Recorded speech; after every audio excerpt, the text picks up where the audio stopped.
할렐루야. 오늘도 말씀과 기도로 승리하는 복된 하루가 되시기를 간절히 소망합니다. 우리가 계속해서 또 스가랴를 통해서 주시는 하나님의 환상을 계속 살펴보겠습니다. 오늘 하나님께서 스가랴에게 환상을 보여주시는데 다 궁금한 것들입니다. 새로운 환상 이것들을 보여주시면 스가랴는 항상 묻습니다. 하나님, 저것은 무엇입니까? 이것은 무엇입니까? 라고 항상 물어봅니다.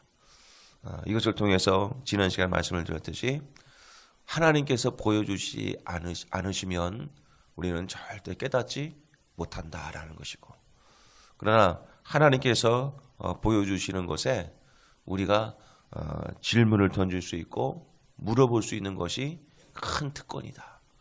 물어보라는 겁니다. 물어보면 응답해 주신다는 겁니다. 우리가 왜 하나님의 응답을 못 받느냐? 내 생각으로 판단해 버리니까 응답이 없는 겁니다.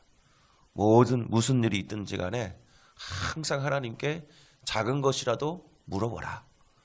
그래야 하나님의 응답이 있는 겁니다. 주어진 일들이 내가 생각했을 때는 이런 것이 있었기 때문에 이렇게 될 것이다 라고 우리가 결단을 내리는 게 아니라 작은 것 하나라도 물어보는 겁니다. 왜 내게 이것을 주셨을까? 또 이 어려움이 왜 있을까? 그것 하나하나를 하나님께 다 물어보는 겁니다. 그러면 어제도 말씀드렸듯이 반드시 하나님이 응답해 주신다는 겁니다.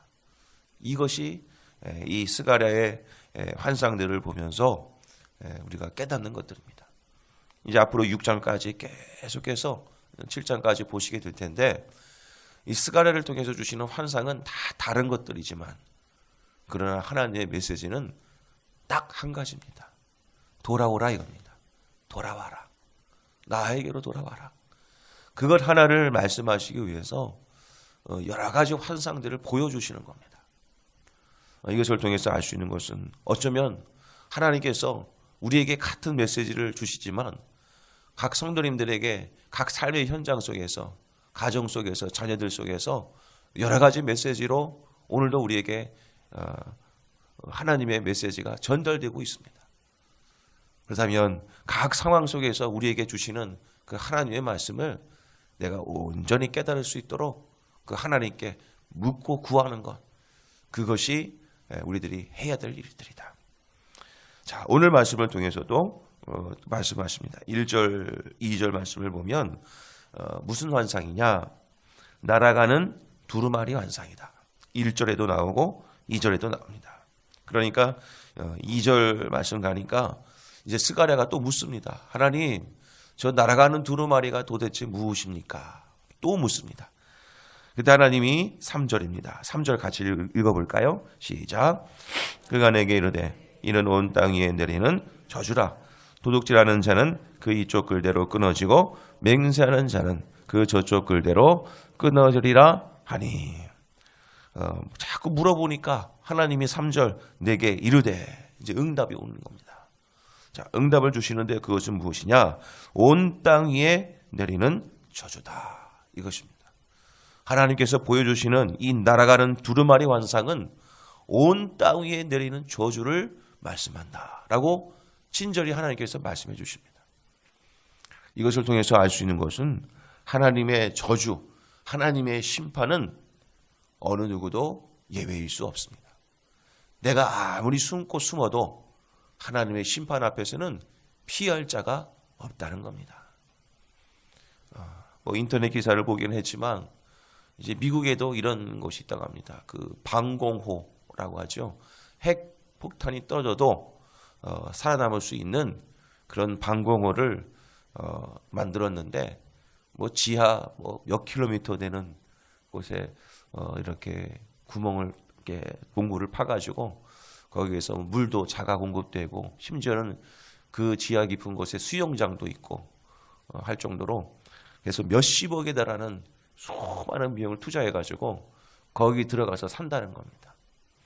거기에는 이제 분양을 받아가지고 이렇게 살 수 있도록 하는 시설도 다 있고, 뭐 하여튼 전쟁이 나더라도 거기서 있으면 살 수 있다라고 이렇게 보호 시설을 해놓는 곳이 있고, 또 최근에는 우리나라에도 그런 곳이 있고, 일본에도 그런 자기 집 앞에 이렇게 정원에다가 뭐 이렇게 깊게 땅을 파가지고 가족이 살 수 있는 시설을 만들어 놓고 거기에 이제 생수병이나 여러 가지 먹을거리를 이렇게 미리미리 갖다 놓고 하는 그런 분들도 계시다고 합니다. 그런데 성경을 보면 하나님의 심판이 임하면 예외가 없다는 것입니다.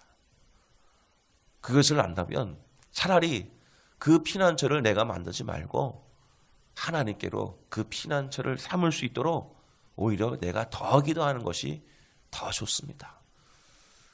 하나님의 심판이 있으면 다 하나님의 심판을 받게 되어 있습니다. 그 심판 앞에서 내가 보호하심을 받기를 원하십니까? 그러면 기도하십시오. 기도하면 하나님께서 피난처를 제공해 주십니다. 아무리 전쟁이 빗발치는 그런 어려움이 오더라도 하나님의 주의 날개 끝 아래로 이렇게 보호해 주실 것임을 믿으시기를 바랍니다. 유명한 여러 가지 이제 사례들이 많지만 독일에 있어서 어떤 제2차 세계대전 공격이 있었을 때 연합군의 이제 공격을 쫙 받다가 한 예수 믿는 그 가족들이 옹기종기 모여서 이제 한 집안에서 기도를 하고 있었습니다. 근데 그때 연합군의 그 공습 경보가 이미 발휘됐고 수많은 폭격기들이 그 땅을 지나가면서 폭탄을 퍼붓게 되었습니다. 한참 기도하고 있는데 이제 저쪽 앞을 보니까 이제 폭격기들이 폭탄이 떨어져서 이제 수많은 건물들이 막 무너지고 있습니다. 그때 그 사람들이 열심히 기도를 하기 시작합니다. 하나님 지켜주십시오 라고 간절히 기도했는데 하필이면 그 건물만 폭탄이 떨어지지 않아가지고 그 건물만 무사했다고 하는 겁니다. 저는 이것이 지어낸 얘기가 아니라고 저는 봅니다. 하나님께서 우리가 기도하면 폭탄이 떨어져도 폭탄이 지나치게 만들어 주실 줄 믿으시기를 바랍니다. 이게 하나님이십니다. 그래서 일단은 온 땅에 내리는 저주와 심판은 예외가 없다. 다 받는 것이다. 그러나 하나님께로 피하는 자는 반드시 하나님의 보호를 받을 것이다. 바로 그것입니다. 어제도 그 전희다 집사님 그 병원에 이제 가게 되었는데 병원에는 가득가득 그냥 환자들이 얼마나 넘치는지 모릅니다. 병실 얻기를 위해서 줄 서서 기다리고 있고, 저희 교회는 우리 또 한 신집사님께서도 병실이 없어서 또 다시 이제 못 올라가시는 경우도 있고, 참 이게 아프신 분들이 많더라고요. 그런 걸 보면서 내가 이렇게 그래도 건강하게 살 수 있는 것이 또 얼마나 또 감사한 것인가, 그 생각도 해보았습니다. 그러면서 이렇게 병실에 있는 많은 환우분들을 보면서 여러 가지 어려움 가운데 있는 분들이 많으실 터인데 저들이 다 치료받고 건강을 회복해서 하나님 만났으면 좋겠다, 그런 마음을 품고 돌아왔습니다. 우리 사랑성도 여러분, 하나님의 심판 앞에 나를 보여주신 그 은혜에 먼저 감사하시기를 간절히 소망합니다. 그것밖에 없습니다. 자, 그런데 오늘 말씀 보면요, 크게 두 가지 환상을 보여주셨는데, 첫 번째는 날아가는 두 마리고, 5절을 말씀 보면 에바 속 여인에 관한 내용입니다. 쭉 한 번에 그 심판 내용을 말씀드리고 기도 제목 말씀을 드리겠습니다. 자, 4절 말씀을 보면 하나님께서 말씀해 주십니다. 이제 심판이 있을 것인데 어떤 심판이냐? 4절에 보면 도둑의 집에도 들어가며 내 이름을 가리켜 망령되이 맹세하는 자의 집에도 내가 들어가겠다. 그러니까 심판을 내리겠다는 얘기입니다. 그 저주가 어떤 집이냐? 도둑의 집. 그 다음에 맹세하는 자의 집에도 내가 들어가겠다. 자, 도둑질하지 말라. 10계명 몇 계명인가요? 8계명입니다. 거짓 맹세하지 말라. 여호와의 이름을 망령되이 일컬지 말라. 몇 계명입니까? 10계명 3계명입니다. 그러니까 이 말씀은 십계명을 제대로 지키지 않는 이스라엘 백성들의 모든 죄를 내가 심판하겠다. 지금 그 말씀을 하고 있는 겁니다. 도둑질하는 그 죄를 하나님께서 묻겠다 이겁니다. 거짓 맹세하는 자, 헛맹세하는 자, 그리고 여호와의 이름을 망령되이 일컫는 자들에게 내가 심판하겠다.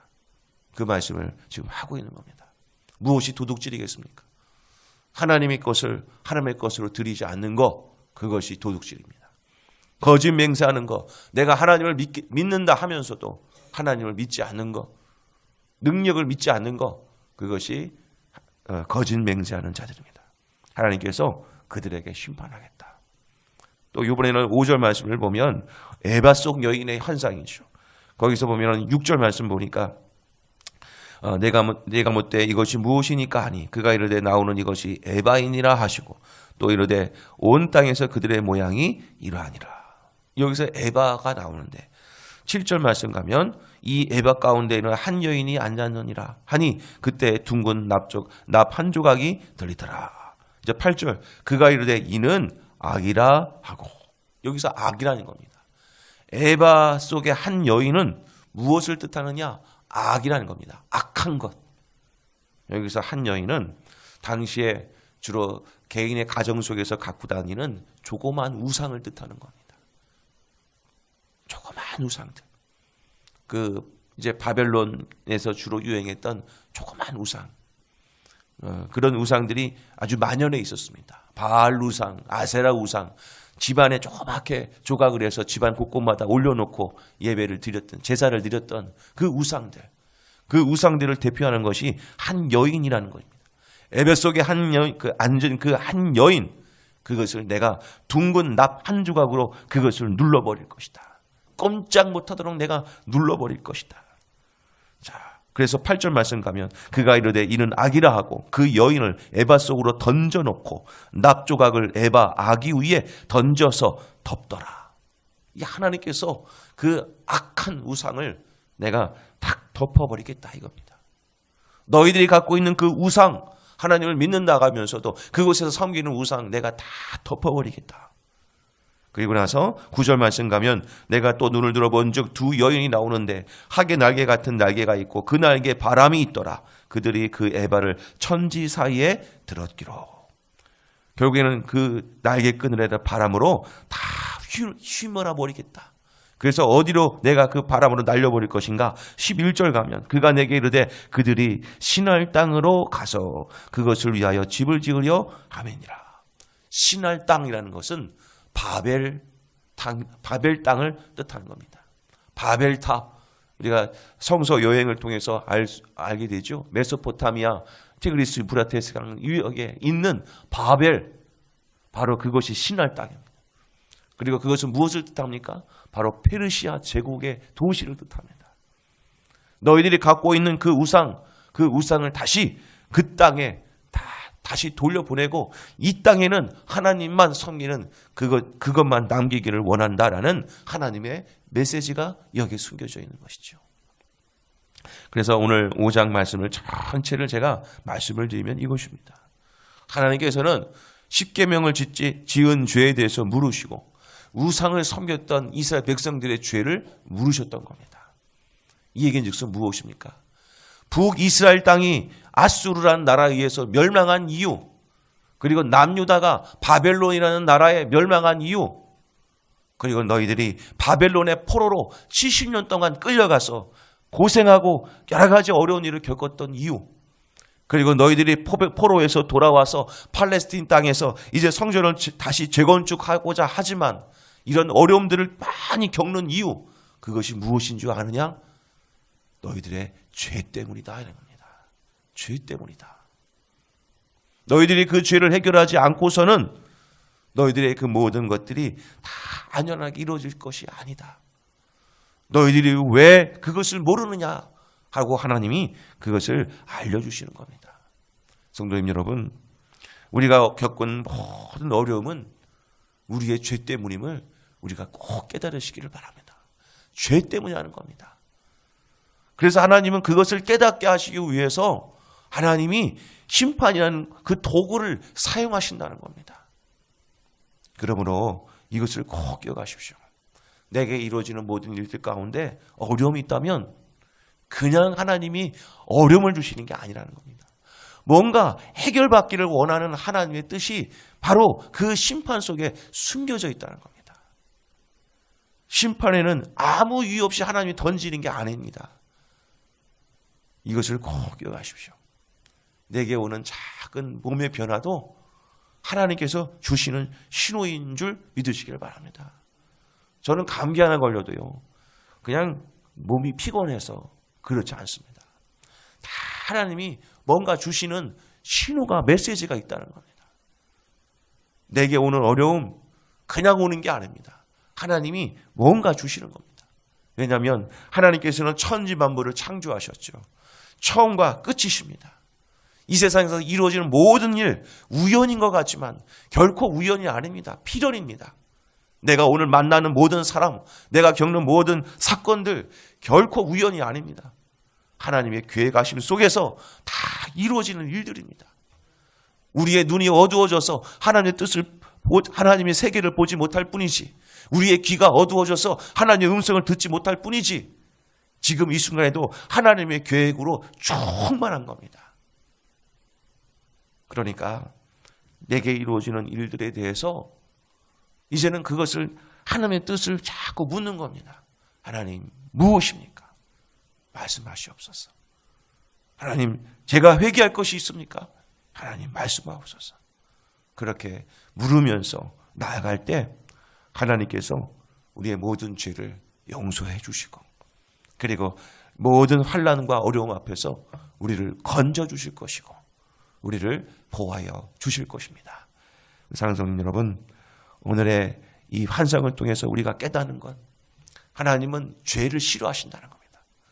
그래서 그 죄를 어떻게든 하나님 회개하게 하시기 위해서 이스라엘 백성들에게 어려움을 주신다는 겁니다. 때로는 포로로 끌려가게 만드시고 전쟁 나게 하시기도 하시고, 그렇게 해서 하나님이 그 죄를 깨닫고 돌아오게 하기를 원하시는 하나님의 말씀이 계시다는 겁니다.